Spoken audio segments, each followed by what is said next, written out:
So I've been trying to work on this in Grand Island. It is something that I do not have easy answers for. I will tell you one interesting thing that we found out. I've been reading about this Iceland model. And this Iceland had some of the highest drug abuse rates in the world. Substance abuse rates in the 80s. Anyone ever been to Iceland? I know, there you go. I was there last year. My wife came to me out of nowhere and she said, we can get these cheap tickets to Iceland. And I went and I've been fascinated with the place ever since. It completely changed my view of the world. It's absolutely stunningly beautiful. It's like going home. It's like going home? No, it's a fantastic place. But in Iceland, now they have some of the lowest substance abuse rates in the world. And the reason why is they started to treat it like a health issue and a social issue and not a crime. One of the problems we have now is we'll have a young athlete who will hurt himself, he'll get a prescription, and then in 2 or 3 years he'll be in prison. And then it gets worse and worse. We need to treat this, I'm sorry, I'll end this. We need to treat opioid abuse as a health and social problem and not a criminal problem or a moral deficit. Thank you.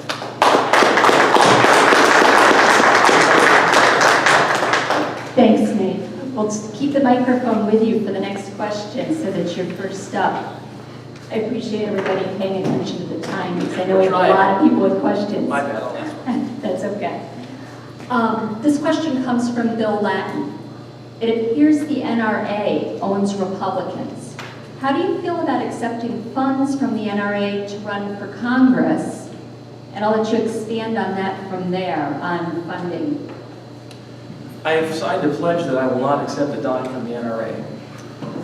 There's a pledge for politicians. Now, I'll tell you what, since I've been talking out against Collins and against the Republicans for being slaves to the NRA suits, a lot of people have been mad at me, especially where I live. I live between 2 gun clubs. I tell people this all the time. I've been to wedding anniversaries and all kinds of activities at gun clubs. I understand that the Second Amendment, that firearms and fire safety and that whole culture is part of the heritage of a lot of people. But you can't tell me this makes sense. The way we're going makes sense. I remember when I was overseas and these horrible things would happen and people would look at shock and horror. How can this great country accept the fact that so many of their citizens are gunned down so regularly? We can't continue to go this way. And we can't be afraid to address it. Now, since I started addressing it, some of the people that are advising me on my campaign said, don't talk about that. A lot of people like guns. I get that. But I didn't run for office just to be liked. I'm also in politics to fight for what I believe in. And I can't accept status quo when so many children are dying.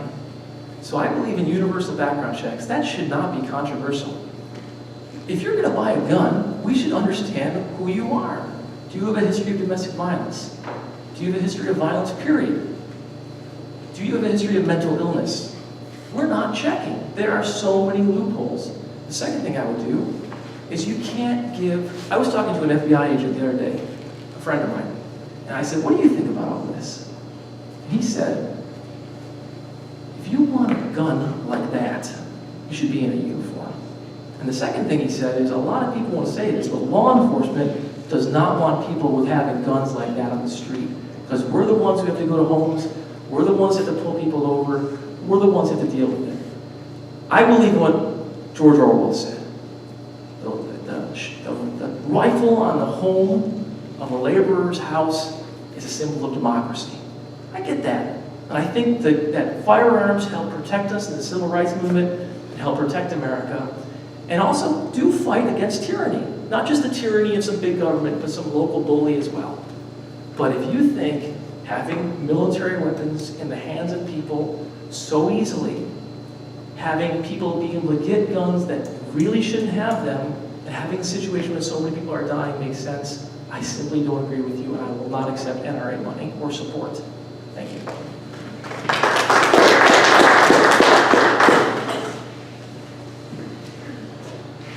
So to lead with just answering the question, yeah, absolutely not. I have no interest in NRA money from that lobbyist organization.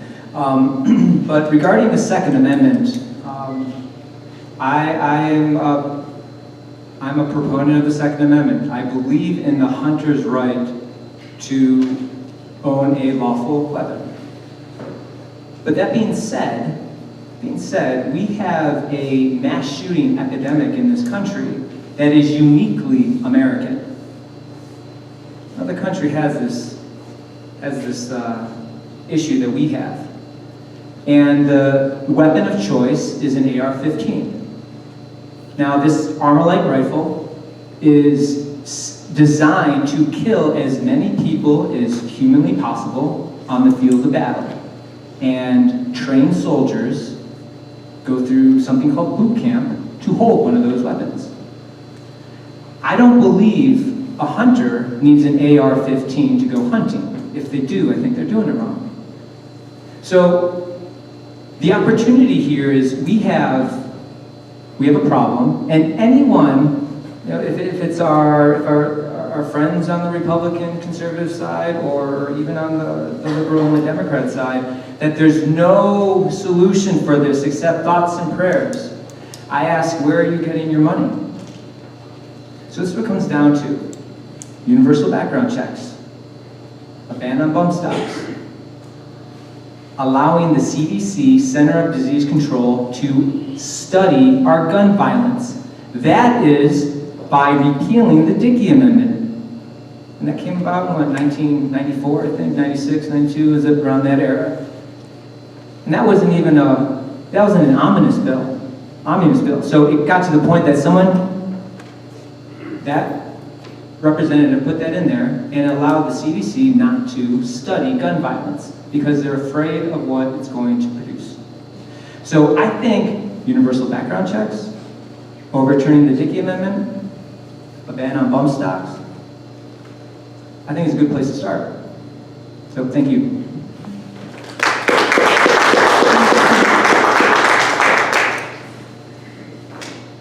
Okay.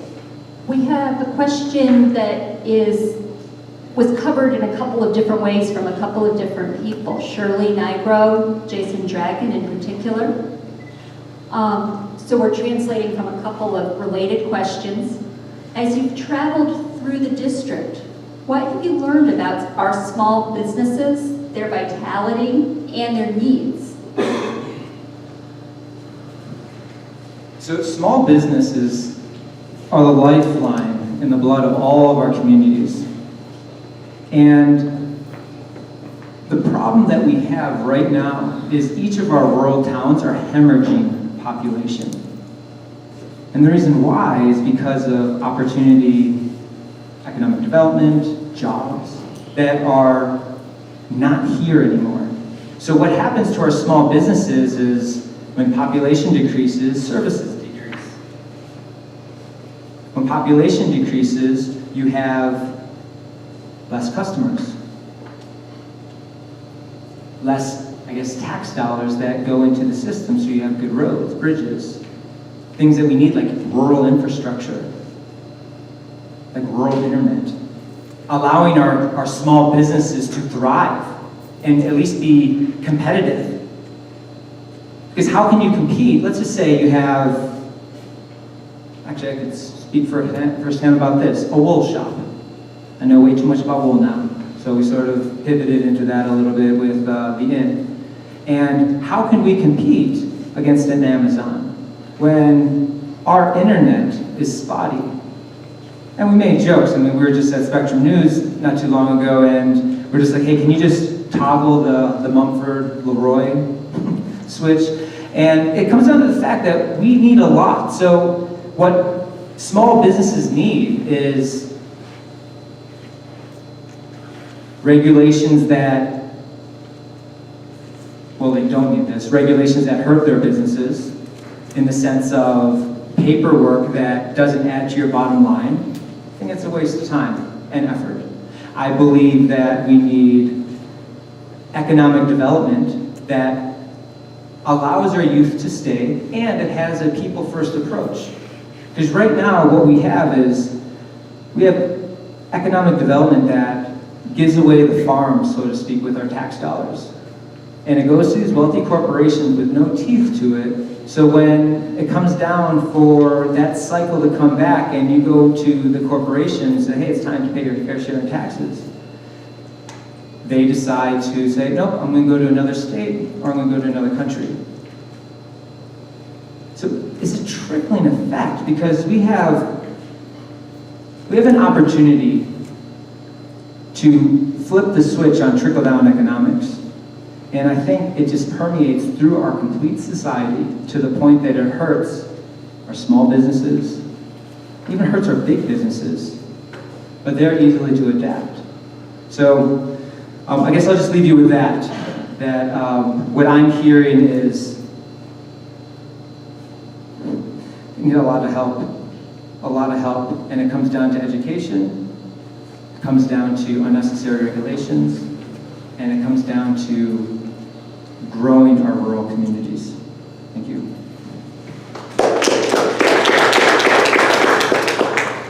Well, what have I learned? To be blunt, I learned that we're in trouble. If I drive around the 27th district, you see a ton of natural beauty. Beautiful vistas, beautiful hills, beautiful trees. We have places like Letchworth, we have Lake Ontario. It's a beautiful place, but let's not lie. If you go to these small towns, they are devastated. It does not look like the United States of America should look. It looks like something you see maybe in Eastern Europe. And it sure doesn't look like Switzerland. It sure doesn't look like these other places. This should be the greatest country in the world.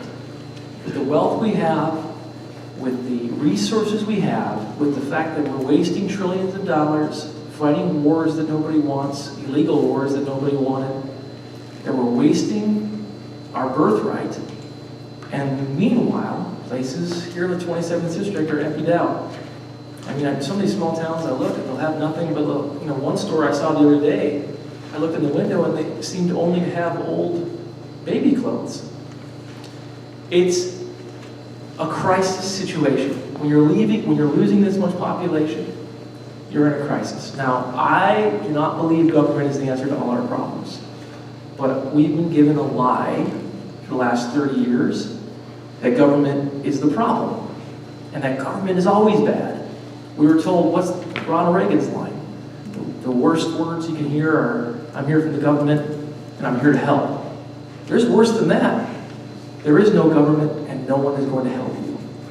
There is no help. Now, government created the interstate highways.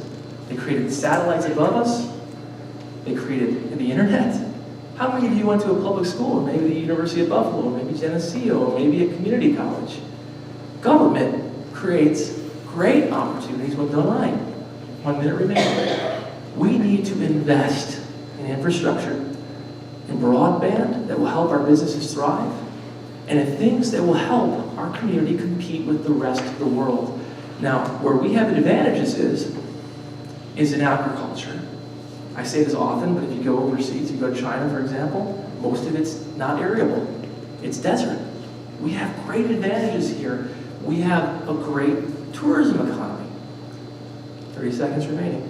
There's things that we can build on. There's things that we can do. But unless the federal government plays a role, we're going to continue to suffer and struggle. Now, what Chris Collins has done is he passed a tax law that guarantees we're going to lose more revenue, more people, and it's going to leave our state and go to the states where he spends his free time, like Florida. This is wrong. That tax law should never happen. It's going to be more of a problem for us, and we need to fight it. And I'll continue to fight to make sure that New York State is represented, and not just the interests of my friends. Thank you.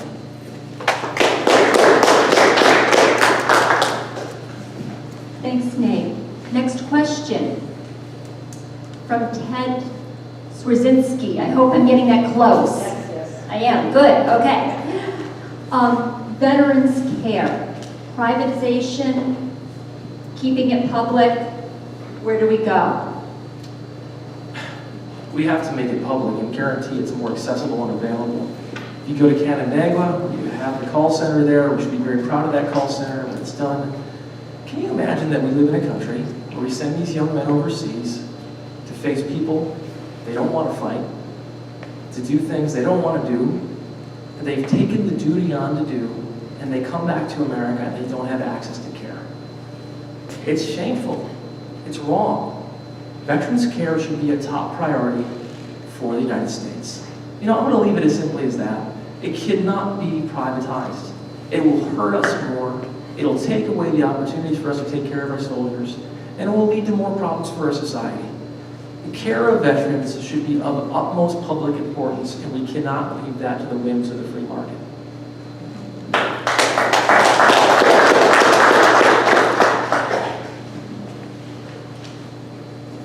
So I like to view myself, I'm a logical thinker, a free thinker. So we have an organization, so we have a few of these in our country, that apparently is doing so bad that it needs to be saved by private industry.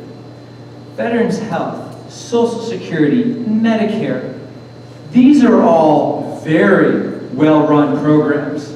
And these programs don't need to be privatized. So, and that's the thing,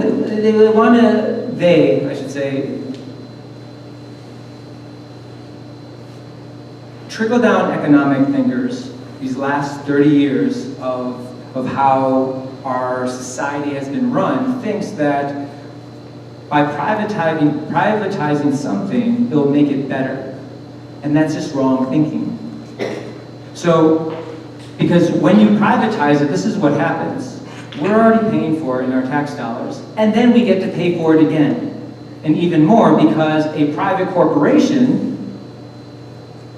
their main directive is to make as much money as humanly possible. So when you have a Veterans Health Administration that is like that segment of our population deserves so much more for putting their lives on the line to give us the freedom that we all enjoy. So we need to expand it, and no way ever privatizing any aspect of that. And I want to lead that into Social Security. If we want to make that more solvent, let's just up the age of when individuals stop paying into Social Security. If Medicare is such a horrible program, why did the current tax bill is taking $25 billion over 10 years? Because it's run so poorly. So this is the thing, is privatizing our earned benefits and earned benefits from our military community is wrong. And as your elected representative, I will always fight 6 ways to Sunday to protect those earned benefit programs. Thank you.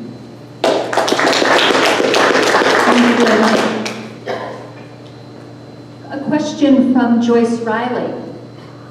With your conservation background, is there room for alternative fuel sources such as wind and solar?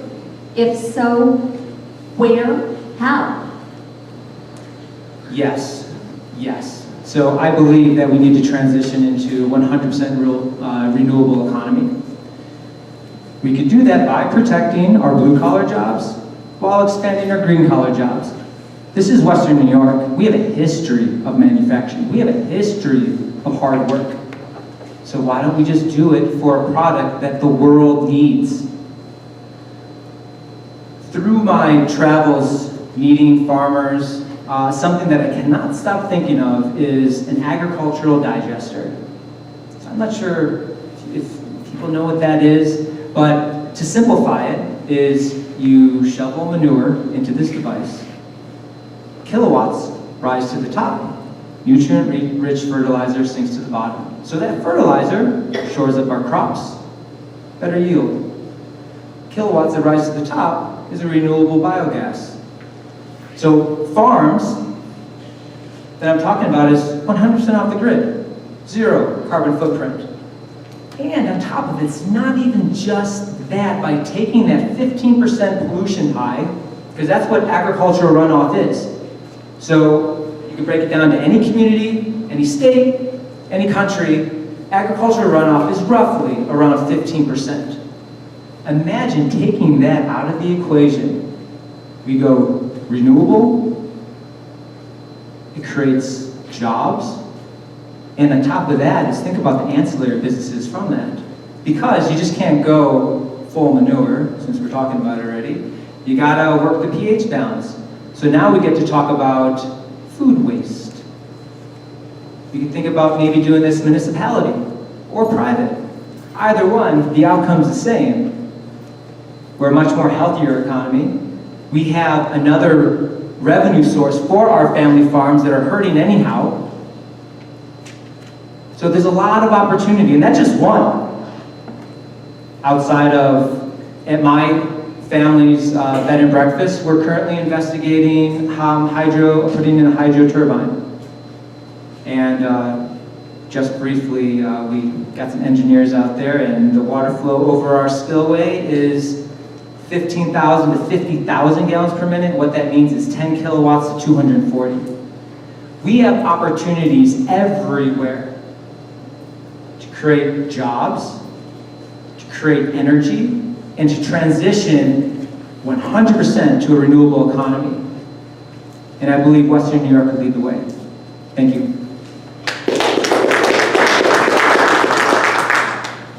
So this is something I'm excited about because I've already had the opportunity to lead on this issue.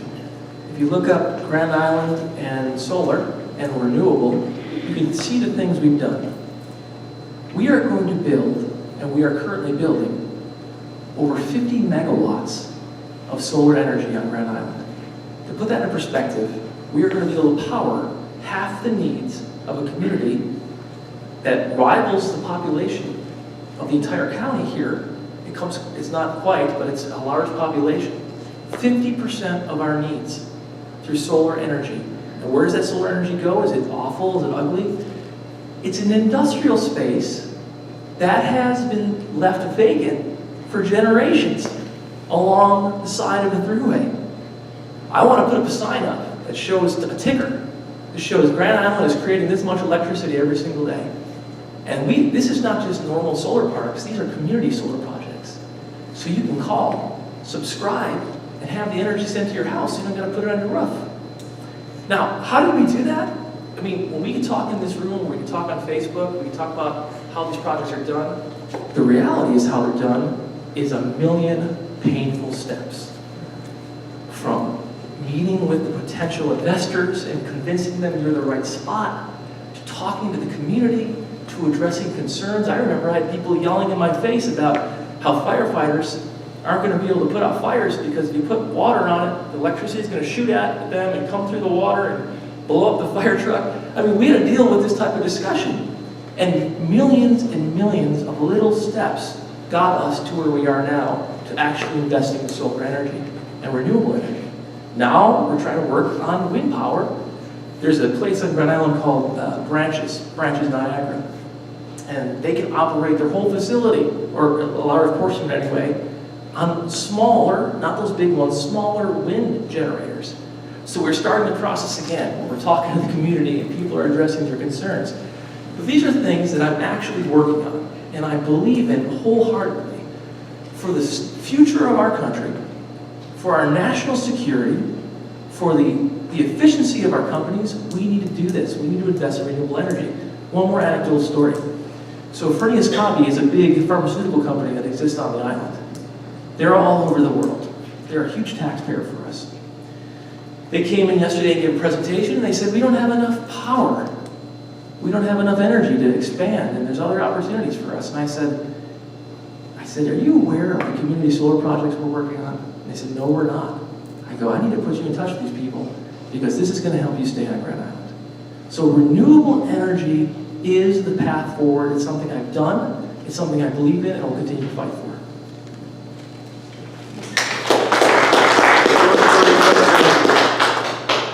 Thank you. Next question. We're summarizing from Patrick Poland's concerns. Conservatives argue social welfare is bankrupting our country. How might breaking down pay stubs, knowledge, as to where people's tax money is going, help people process? What are we doing for our own country? Well, if you had some way to make it anything to help people understand the actual state of our country and to provide more information to the public is a good thing.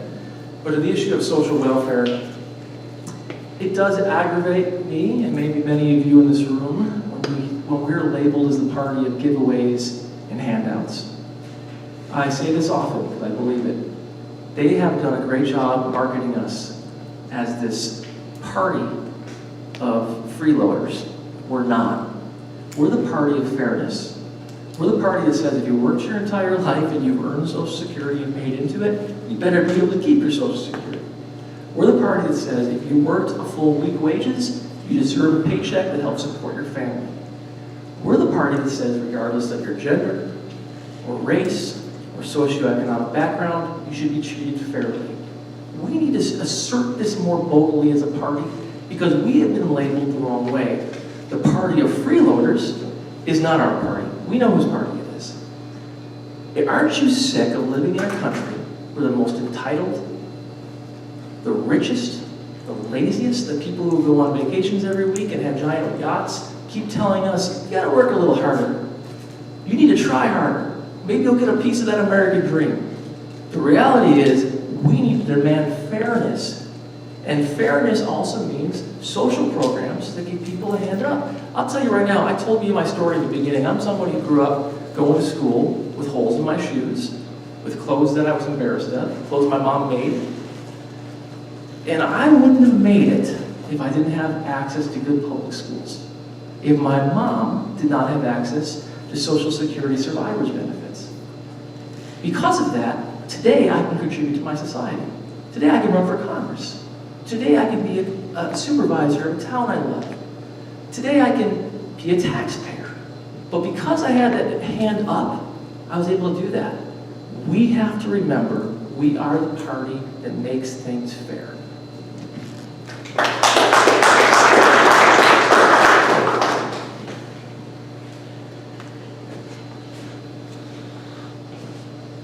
We have a situation here that I think this is just a theory that I have, and definitely what I hear from conservative members of my family and neighbors who I talk to and just been out and about campaigning. People don't think that their tax dollars are going to good use. So if you have that premise, then that's why people think that there's social welfare is no good just because it's a waste. I think we have a corporate welfare problem, not so much a social welfare problem. Because just look to this tax bill that just got passed. When 80% of the gains went to the top 1,000 families in these wealthy multinational corporations. So let's just say I give you $100 and you might be really excited about that $100 because that might go really far. But I gave that guy $5 million. That's what that tax bill was. And the reason why we're all mad, and the reason why our conservative neighbors and Republican neighbors are rightfully mad, is because we're talking about the same thing. But what we need to start doing is reframing the issue. And that's what comes down to it. We have a corporate welfare problem. So what do we do about it? Well, first, we reject trickle-down economics. We reject neoliberalism. This has been a process that pivoted in the late 70s. And it came through different names. Reaganomics, Clinton economics, the DLC, all the way to what we have today. And it's not working. Why? Because we had 40 years of proof. It's not working. Why? Look to Kansas. That state actually put it to use at a state level to experiment. And what happened there was Sam Brownback was the governor. He got elected. At the same time, Jerry Brown got elected governor in California. Now, California was riddled with debt, $600 billion. Now they're considered the 5th largest economy in the world that fills its own country. And Sam Brownback's Kansas, their Republican Assembly, Republican Senate, overturned his veto because they need money. They need money for roads, schools. This is the thing, we were all not born yesterday. We need to be smart with our tax dollars, and corporations are not the answer. Now, this is somebody who loves starting businesses, trying to solve opportunities. That's what I've been doing my entire life. And sometimes I've had successes, other times I've had learning opportunities. So it gets to the point that it's about reframing, and it's about using our tax dollars in a smart way. Thank you.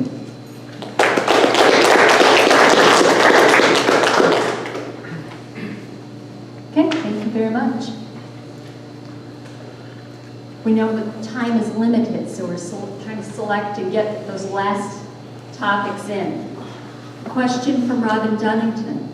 If elected, will you actively support a woman's right to reproductive freedom and support comprehensive family planning initiatives and legislation such as Roe v. Wade?